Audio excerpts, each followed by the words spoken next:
But so, unlike you guys, my parents were bad people because they did not raise me with boating in my life. Now, if they were good people, they would raise me with what?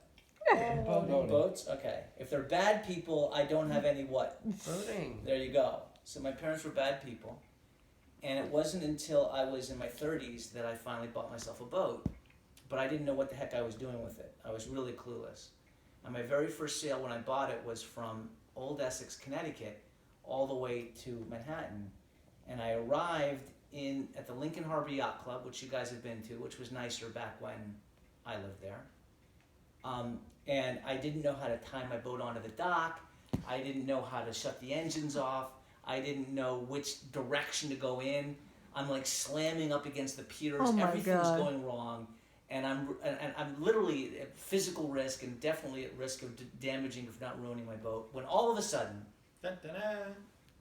like through the mist, this Superman arrives. This, clean-cut, good-looking Navy guy shows up and like wrests the controls out of my hand, turns the boat around, docks it, ties it on. Were you doing that thing also where you could tie the dog on? Henry did that. I do know how to do it, but Henry was able to do that, but your father They just leaped out of completely.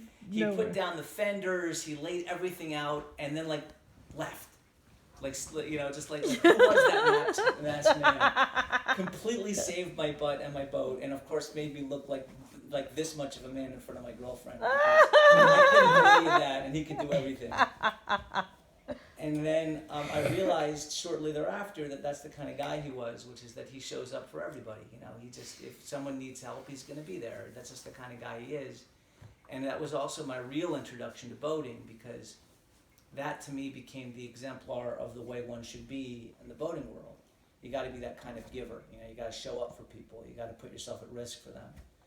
And he became one of my super good friends and took care of me and taught me everything I know about the sea. and then I don't know how long it was after that.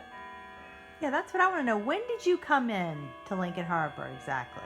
I don't remember. Do you remember? 2000? 2000. No, it was 99. It must have been, no, it was definitely 1999 because that's when I met you, That's a long time. right? Or maybe it was 2000. I sometimes I like to think that I didn't leave the Senate until 2000. Oh, you're right. It was 2000. But I don't know. No, it might be 99 because 2001 we got married. No. But I didn't know you in 99 because I did that first tour of Germany. Then I came back. Oh, hold on. I had just come back from Germany. I think your mother's hijacking the storytelling. I'm sorry. Go ahead. So I had this really good friend from college. In fact, Lezlee, I think you're the only friend from college that I've always stayed in touch with. Yeah. Really? Your mom, by the way, I got to know her in college because I used to follow her voice around. Because she was, not only did she sing, but she was also in an a cappella group. Do you remember? Pittsburgh. What was it called? Oh, Measure for Measure. Measure for Measure. And we were really close friends. And then I invited you out for a cruise, right? Mm-hmm. I invited her out for Yes. a cruise. You And just invited come. Rob to come on the boat, and I had dual motives for that. One was I was kind of hoping that there might be a spark, but the other thing was I wanted Rob around so I wouldn't embarrass myself. So I could save my butt. And Wait, you wanted to see if there might be a spark sure, I'm always between the two of us? That was in your mind? in the back of it, Really? definitely, yeah. Wow. Interesting. Definitely, yeah. That you would have put us together because, You're both musicians. I'm not really. Well, I knew you as a musical guy. Well, I just played a little guitar. I wasn't that You played the drums. You don't remember playing the drums? Where? Rob. You used to play the drums. No, just playing around. See, but what you call playing around is what I call being professional. Because No, I'm also yeah. not a musician either. Your parents are much more talented than I am. Anyway. So you invited also this Russian girl down. I did? Do you remember her? I don't remember anymore. Oh yeah, Lana, Svetlana Antonizevich. Yeah, I dated her. Yeah, okay. Yeah. So she came down, and I spent most of the evenings talking to her on the fly bridge. Oh, really? Yeah. So, and then when it was time to leave, I remember I was on the top deck. We dropped anchor, Yeah. right behind Ellis Island and Statue of Liberty, right there. Which was the path that you showed me, right? Right. We Yeah. got in the middle there. So We were only one of the few people who knew where to go. That it was thanks to Rob. It was this little tiny little path you could go in, and you could dock. You could anchor your boat. Yeah. between the Statue of Liberty and Ellis Island. Yeah. And so when we did drop anchor, Yeah. and I'm chatting with the girl in the sunset, and this girl Svetlana, I guess. Yeah. So sun setting, and Leslie's downstairs playing guitar for everyone. Everybody's having a great time. All of a sudden, I think Mark comes up and he says, "Rob, we're getting pretty close to Ellis Island. The wall's right there." I turn around, I'm like, "Oh shit, we're dragging anchor.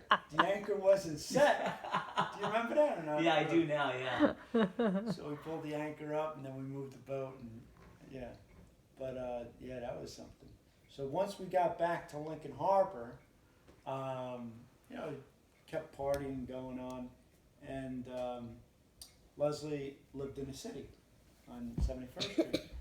And Mark and I, we said, well, let's give her a lift back into the city. So we drove her into the city, and we went upstairs, Mark and I. She said, oh, why don't you come up for a minute? So we went upstairs. And on her bookshelf, she had these CDs. And she said, I said, oh, you have CDs? She said, yeah. I said, well, I'll buy one, and it said $10 on there, right, on the CD. And I said, oh, I'd buy one off you. She goes, really? I said, yeah, I'd love it. Can you sign it for me? She said, yeah, sure. So we opened it up, and I said, all right, here, I give her $20. She said, well, I don't have change. I said, no, don't worry about it. Just keep the change. It's all right. She's like, wow, okay, that was nice of him. So and then, I bought it, and we got into, we left her apartment. We're in the elevator, and Mark says to me, so what do you think, Rob? Why don't you date this girl, Lezlee? And I said, I'm done with Jewish women. I said, what about you, Mark? He says, no, I'm okay. Because I guess he was dating someone. No, he said she's not my type. Really? Yeah. So and He then, had some back then. huh? He had some back then, I think. So yeah, so that's, and then what happened was, I guess you gave me her number, and then we just said, you know, I had a few charters, and at the time with Risk It All, Yeah. and I said, well, I need a first mate. So mommy would help me out, and she was the first mate. I forgot about that. We'd go over to Chelsea Piers, and we'll tie up the boat, and she knew what to do. Jump off the boat, tie it up, docking it and stuff. Right. It was like Cheryl and Charlie. I felt like we were like Cheryl and Charlie because that's what they used to do. They would tie the, Cheryl would jump off and all that. So you were so impressed that I knew how to. I remember and then that. her friends came from Germany, these musicians that she toured with. Mhm. And so when they came from Germany, I said, well, let's take them out for a spin. And she said, really? I said, yeah. So we took them out, and I said, Miss Lezlee, yes, this is Miss Leslie's yacht. And Yeah, the he was. captain." That's what he did. That's right. Yeah, he was so nice. Like, who does that? Who takes people out from Germany into the most amazing harbor in the world? I was so impressed that you would do that. Lord Bishop? Right, Lord Bishop. Lord Remember Bishop, yeah. him? Yeah, he came here. But guys, that is a real lesson for you guys too. That is the way your dad is. That your dad is the type of guy, whether he was interested in your mother or not. If someone's, I totally, that is your thing. Like if you see someone's music, you're gonna buy it. You know what I mean? Like you're a good guy that way. And I remember And it you're gonna was, take people out on your boat. You know, you're gonna do that. the third song on that CD, I just kept playing it over. It was like rewind, play, rewind, play, rewind, play. And it was a song called Crazy Yeah. that she sang. How'd I it love that go? song. Oh my God, you're right. We have it. Really? Where is it? I mean, We'll play we have it. a CD. I don't know how to play it. And then, So- and I. Oh, Is it on, what is it called, Dropbox? I don't know. I'd have to find it. I'll do that in a And minute. then, guys, I gave the speech at your Yes, parents' that was wedding. the most amazing So- speech ever. What happened was, a month before, a month after it happened. So we got married August 3rd, 2001. Yeah. And then a month later, the World Trade Center came down. Mm. 2 World Trade Center, 1 and World Trade Center 2. And I was sleeping on the boat, and Mommy was in the city at the apartment. And I remember about 8:30, 9 o'clock. I used to wake up about 8:30, 9 o'clock, and all of a sudden, I put on the TV in the forward cabin. I see a plane going into the World Trade Center, and I open up the front hatch and I look out and I see the smoke right from Lincoln Harbor. I'm like, what the hell's going on? So, So I go to the marina office and I see everybody looking there, and it's like, what the hell's going on? And then TVs are on in the office, and then the second one hit, and we started freaking out. Now that they just brought the boat called the Horizon to Lincoln Harbor. Yeah. It was built in 2001, it was a year old. And this guy, Larry Moran, do you remember him? I don't remember. No, he ran the boat for Horizon Cruises. I think he had a partnership in it. And he said, we've got to go get people out of the city. I need a captain. So Stuart Dacus, Yeah. I said, Stu, he was living on a boat, or a boat there. I said, Stu, we got to go get this boat and go get these people out of New York City. And this boat was 165 feet, it held 600 people. I never in my life drove a boat that big. Really? Oh, yeah, no, I never did. All I had was experience on 42 foot, a little risky boat. So, Yeah, I would have. so, but I worked I was in the Navy, so I worked down in the engine You room. built engines that big.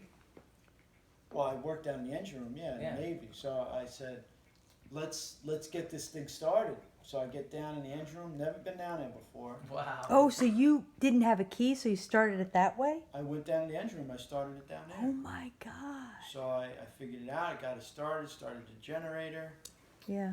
and then it had bow thrusters. I started that up, a bow thruster. And then River knows what the bow thruster is. He used it on my little tugboat. So, so I get up to the pilot house. Do you remember the Russian guy that lived on his boat with a German Shepherd? Yeah, yeah, yeah. Remember him? Yeah. So I grabbed, he was on dock, Stu, a few other people. I grabbed about 6 guys to take the lines and handle it all. I gave everybody radios. And so I get up to the pilot house, and Larry Moran was up there with me. I said, all right guys, let's do it.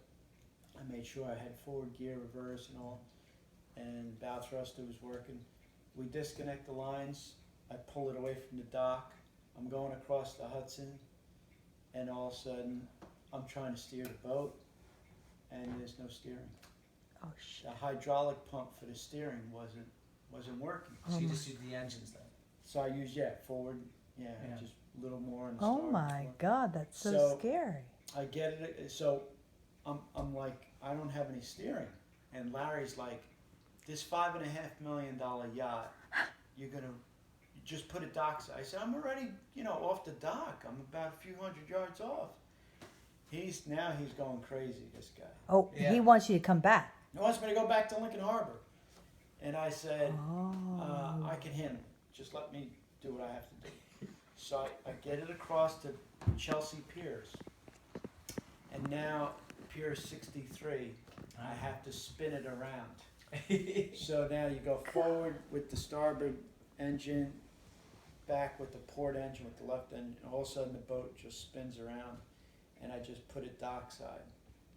Once I get it dockside, I tell the guys, all right, throw the bow, throw the stern, we get it all spring lines on and all, and then we get it all tied up, and then we start loading people up on, and and there are people just covered with dust and people bleeding and all. Wow. And we get them on the horizon, just herds of people just coming onto the boat. Wow. And then the captain for the boat was stuck on a Brooklyn bridge. He lived in Brooklyn, so he finally got to the boat in Manhattan, and he took over after that. But how did he get it back across without steering? Well, the hydraulic pump was the one thing I didn't put on. I got the engines going. and Was he everything able to else. turn on the hydraulics? Oh. Was he able to turn on the hydraulics? So he was able to turn on the hydraulics. Yeah. Oh, so you just didn't know how to turn it on. I didn't know where it was. I said So it wasn't it wasn't that it wasn't working. You just didn't know how to turn it on. I love how you love the doc though. So, but That's very impressive.